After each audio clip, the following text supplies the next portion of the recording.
I'm James Nave. I'm on a beach in the Philippines, and it's nighttime. Some lights are shining down from the hotel where I'm staying, and you can hear the waves lapping the shore. I looked out onto the dark night and thought, what a great place to perform The Raven by Edgar Allan Poe. I know it's not a setting that you would expect to hear The Raven by Edgar Allan Poe, and yet I thought how interesting it would be to present this, to perform it, to explore The Raven on a beach. And The Raven is about somebody in deep grief over the loss of someone who died. And the grief just keeps getting deeper and deeper as the poem continues on. It's very rhymey, but you don't have to tell it with all the rhymes punched. It can be with the rhymes, yet can skirt over them a bit. So I'd like to offer you The Raven by Edgar Allan Poe from a beach in the Philippines, about an hour, 2 hours maybe, a little more outside of Manila, northwest. So here it is, The Raven by Edgar Allan Poe.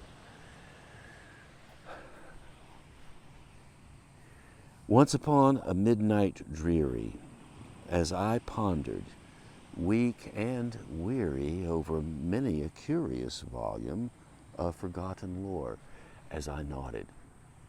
I was nearly napping. Suddenly, there came a tapping, as of someone gently rapping at my chamber door. "'Tis some visitor," I uttered. "Tapping at my chamber door, this it is, nothing more." Ah, distinctly, I remember. It was in the bleak December, and each separate dying ember wrought its ghost upon the floor. Eagerly I had sought to borrow from my books surcease of sorrow, sorrow for the lost Lenore, for the rare and radiant maiden whom the angels named Lenore, nameless here forevermore. And the silken, sad, uncertain rustling of each purple curtain thrilled me. It filled me with fantastic terrors I'd never felt before, so that now, to still the beating of my heart, I stood repeating, "'Tis some visitor entreating entrance at my chamber door, some late visitor entreating entrance at my chamber door. This it is, it's nothing more." Presently my soul grew stronger, hesitating then no longer. "Sir," said I, or "Madam, truly your forgiveness I implore, but the fact is, I was napping, and so faintly you came tapping, and so gently you came rapping at my chamber door, that I scarce was sure I heard you. Here I opened wide the door. Darkness there, nothing more. Deep into the darkness, peering, long I stood there, wondering, fearing, doubting, dreaming dreams no mortal ever dared to dream before. But the stillness was unbroken, and the silence gave no token, and the only word there spoken was the whispered word, "Lenore." This I whispered, and an echo answered back the word, "Lenore." Merely this, it was nothing more. Back into my chamber turning, all my soul within me burning. Soon again I heard a tapping, somewhat louder than before. "Surely," said I, "surely that is something at my window lattice.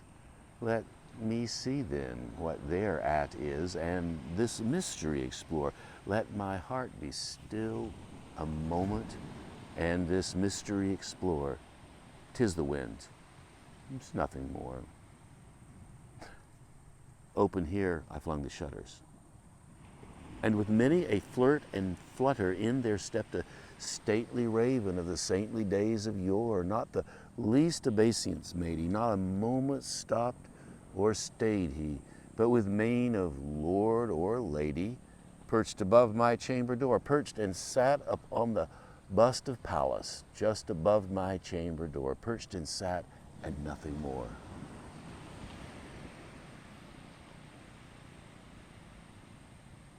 Then the ebony bird, beguiling all my fancy into smiling, by the grave and stern decorum of the countenance he wore.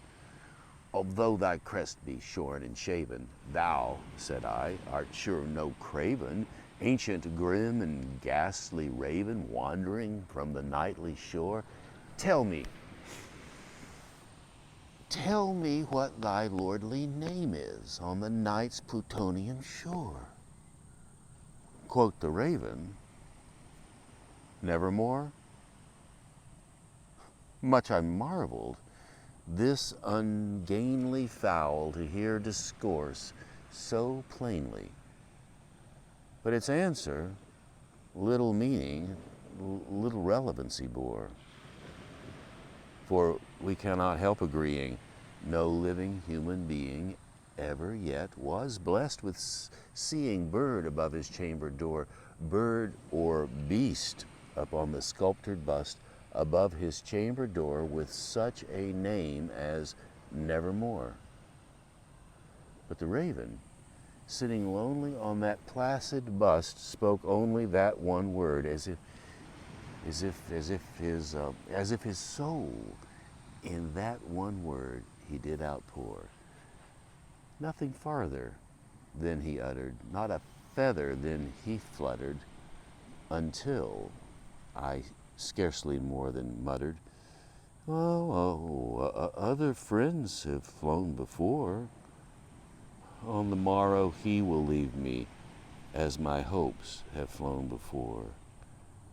Then the bird said, Nevermore. Startled by the stillness, broken by reply so aptly spoken.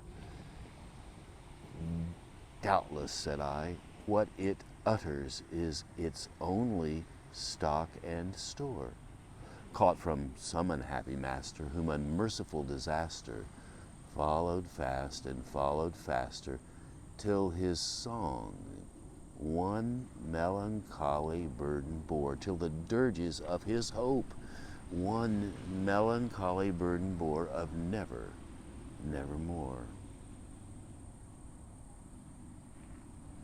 But the raven, still beguiling all my fancy into smiling, straight I wheeled a cushioned seat in front of bird and bust and door, and then upon the velvet sinking, I betook myself to linking fancy unto fancy, thinking, what this ominous bird of yore, what this grim, ungainly, ghastly, gaunt, and ominous bird of yore meant in croaking Nevermore.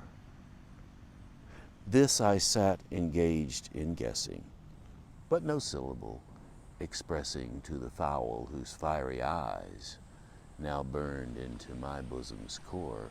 This and more I sat divining, with my head at ease, reclining on the cushion's velvet lining which the lamplight gloated o'er, on whose velvet violet lining which the lamplight gloated o'er, she shall press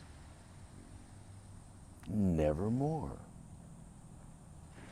Then methought the air grew denser, perfumed by an unseen censer, swung by seraphim whose footfalls tinkled on the tufted floor. Wretch, I cried, thy God hath sent thee respite and nepenthe from thy memories of Lenore. Quaff, oh quaff this kind nepenthe, and forget the lost Lenore. Quoth the raven, nevermore. Prophet, said I, thing of evil, prophet still if bird or devil, whether tempter sent or tempest toss thee here ashore on this desert land enchanted, on this home thy horror haunted, tell me truly, I implore, is there balm in Gilead? Tell me, I implore. Quoth the raven, nevermore. Prophet, said I, thing of evil, prophet still, if bird or devil, by that heaven that bends above us, by that God we both adore, tell this soul with sorrow laden, if within some distant Aidenn it shall clasp a sainted maiden whom the angels name Lenore, clasp a rare and radiant maiden whom the angels name Lenore. Quoth the raven, nevermore. Be that word our sign of parting, bird or fiend, I shrieked, upstarting, get thee back into the tempest and the night's Plutonian shore. Leave no black plume as a token of that lie thy soul hath spoken. Leave my loneliness unbroken. Take thy beak from out my heart and take thy form from off my door. Quoth the raven, nevermore.